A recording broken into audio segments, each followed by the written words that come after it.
Hello again. I guess we'll call this part 2 to part 1. Still July 28th, 2010.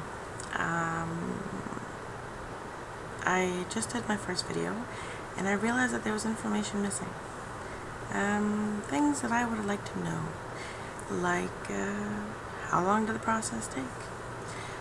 When I first started looking into this and talking to doctors about it, I was told it was like 12 months to 14 months before I'm even seen by somebody for the assessment process.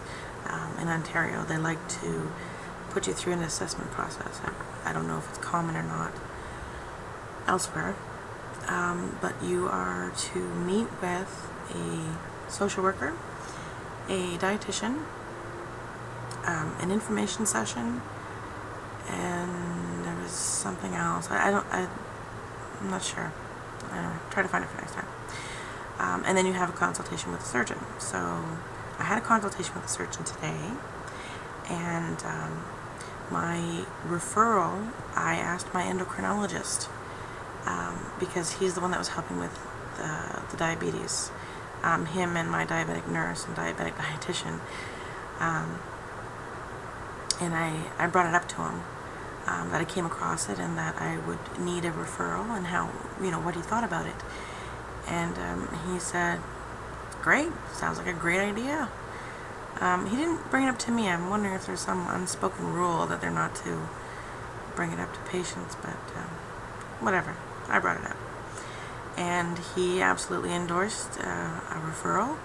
He thought it was a great idea, so he went ahead and put that through. And that was, best memory, I think it was the end of February 2010 that referral was put through.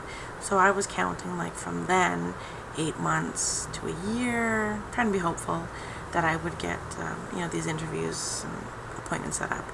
And a couple weeks ago I received an information package.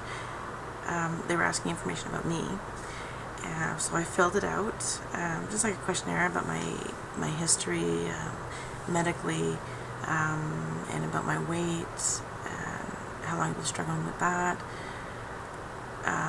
any other problems I may be dealing with, doctors that I deal with, that sort of thing. And then I sent it in, and of course it said like you have 1 week to do this, so do it quick and send it in so you don't lose your spot, sort of thing. So I did that, and then I get this other package in the mail, like I think about a week ago, from the bariatric clinic at Humber River, and it was a schedule of these appointments. And today was actually my first meeting with the surgeon who'll be doing my operation. And not a lot happened. He just went through what the different options are, like the lap band, the gastric, RnY, and the sleeve, which is actually not offered unless you're super obese, and it's considered like a stage surgery. Anyways, if someone wants to know about that, feel free to ask, and I'll get into that.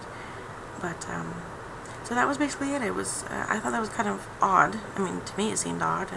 I would assume before you go into all this sort of stuff that you'd look it up and have some idea of what it was that you were doing in the first place, but that's just me, maybe.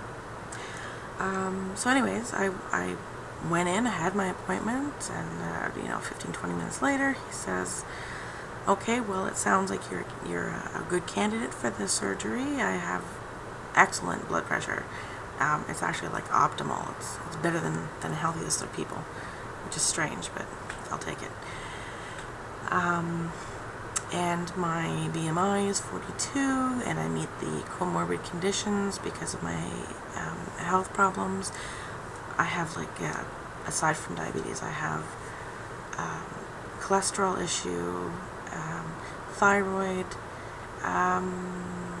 tendinitis in my hands. I can't hold anything. It's ridiculous. I have a heel spur. It's basically like a calcium deposit on my heel, and every time I step on it, it feels almost like walking on a tack that you can't take out of your foot. So it's just getting worse, and worse and worse. So anyways, I'm apparently perfect candidate for this, and he says, so, when would you want to have it done? And I said as soon as possible, expecting like 6 months, 8 months. I mean, if they could even push me through fast. And he said something about fast track, and took me back out to the waiting room. He said something to his secretary. She tap on the computer, and then says August 25th, and this is July 28th, so like a month from now. Totally didn't expect that.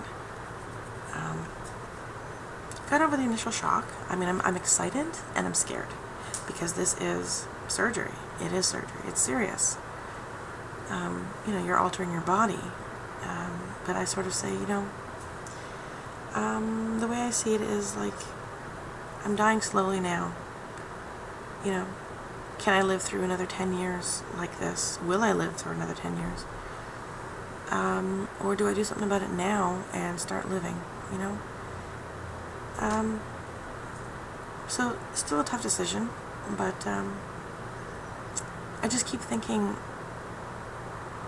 it's 1 in 200 is the numbers for mortality. 1 out of 200. Those are not big numbers. That's scary. And I'm scared that maybe, there's always a possibility something could go wrong. Always. No matter what. And I just think I have 2 small children, and they may say, I'd rather have the 10 years if something does happen and I go in a month, Not trying to focus on that, trying to remain positive. I mean, I've been through 3 cesareans as a diabetic.